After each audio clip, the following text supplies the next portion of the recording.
नमस्कार, मी सरिता देसाई आणि आपण पाहताय एलएस मराठी। पाहुयात काही महत्त्वाच्या घडामोडी। भाजप प्रदेशाध्यक्ष रवींद्र चव्हाण आणि उपमुख्यमंत्री एकनाथ शिंदेंची बैठक पार पडली आहे। या बैठकीत ठाण्यासह इतर महापालिकांमध्ये महापौर आणि उपमहापौर पद ठरल्यानंतर कोणत्या पक्षाचे नगरसेवक बसतील या संदर्भात फॉर्म्युला ठरला असल्याची माहिती सूत्रांनी दिली आहे। उल्हासनगर महापालिकेच्या महापौर पदासाठी शिंदेंच्या शिवसेनेकडून अश्विनी निकम यांची उमेदवारी अर्ज दाखल केलाय। उपमहापौर पदासाठी भाजपकडून अमर लुंड आणि उमेदवारी अर्ज दाखल केलेला आहे। उल्हासनगरमध्येही महायुतीचे सरकार स्थापन व्हावे ही प्रत्येक कार्यकर्त्यांची इच्छा होती। आम्ही निवडणुका स्वबळावर लढलो असलो तरी महापालिकेतील आकडे पाहता विरोध करायला विरोधक सुद्धा शिल्लक नाहीयेत, असं खासदार श्रीकांत शिंदे यांनी म्हटलेलं आहे। पुण्यात गणेश पिडकर यांची भाजप पुणे महानगरपालिका गटनेतेपदी एकमताने निवड करण्यात आली। सर्व नगरसेवकांची बैठक 27 जानेवारीला पार पडली। या बैठकीत सर्व नगरसेवकांनी एकत्रितपणे भाजप गटास मान्यता देत एकमताने ठराव मंजूर केला।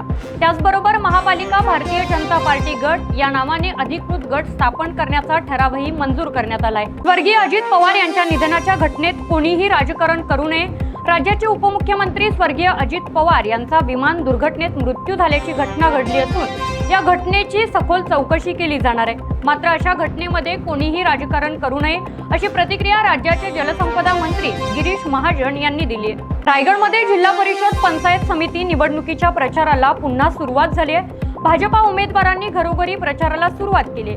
वहाळ गावात प्रचाराला चांगला प्रतिसाद मिळाला असून उमेदवारांनी विजयाचा विश्वास व्यक्त केलाय। वाशिम नगर परिषदेने शहरातील गरीब लघु व्यावसायिकांना नोटिसा न देता कच्च्या अतिक्रमणावरती बुलडोझर चालवलंय। मात्र धनदांड्या पक्क्या अतिक्रमण धारकांना 2 वर्षापूर्वी नोटिसा देऊनही त्यांचे अतिक्रमण काढले नसल्याचे गरीब लघु व्यावसायिक आक्रमक झालेले आहेत। आधी पक्क्या अतिक्रमण धारकांचे अतिक्रमण काढा, नंतर आम्ही आमचे अतिक्रमण काढणार, असा दावा त्यांनी केलेला आहे। अकोल्यातील बार्शी टाकळी येथील एका युवकाचा आत्मदहनाचा प्रयत्न पोलिसांनी हाणून पाडलाय। यावेळी पोलीस आणि आंदोलक यांच्यात मोठी झटापट पाहायला मिळाली। बार्शी टाकळी येथील तहसीलदार आणि तलाठी यांच्याकडून अन्याय होत असल्याचा आरोप करत एका युवकाने तहसील कार्यालयात आत्मदहन करण्याचा इशारा दिला होता। यावेळी आंदोलक आणि पोलिसांमध्ये सुद्धा मोठी झटापट झाली। बीडच्या शिरसाळा येथे पैशांच्या वादातून ढकलून दिल्याने एका व्यक्तीचा मृत्यू झालाय।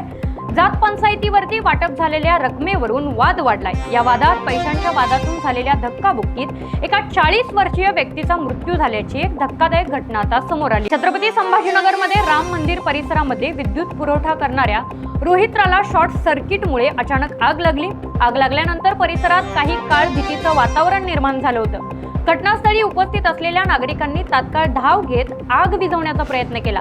सुदैवाने कोणतीही जीवितहानी झालेली नाहीये। नाशिकच्या अंबड पोलीस ठाणे हद्दीत असलेल्या छत्रपती शिवाजी महाराज चौकात पुन्हा गोळीबाराची घटना समोर आली। या गोळीबारात कारच्या काचा फोडल्याची माहिती आहे। पोलिसांकडून गोळीबार करणाऱ्या संशयितांचा शोध सुरू आहे। या होत्या आजच्या काही महत्त्वाच्या घडामोडी आणि अशाच महत्त्वाच्या घडामोडी पाहण्यासाठी पाहत राहा एलएस मराठी।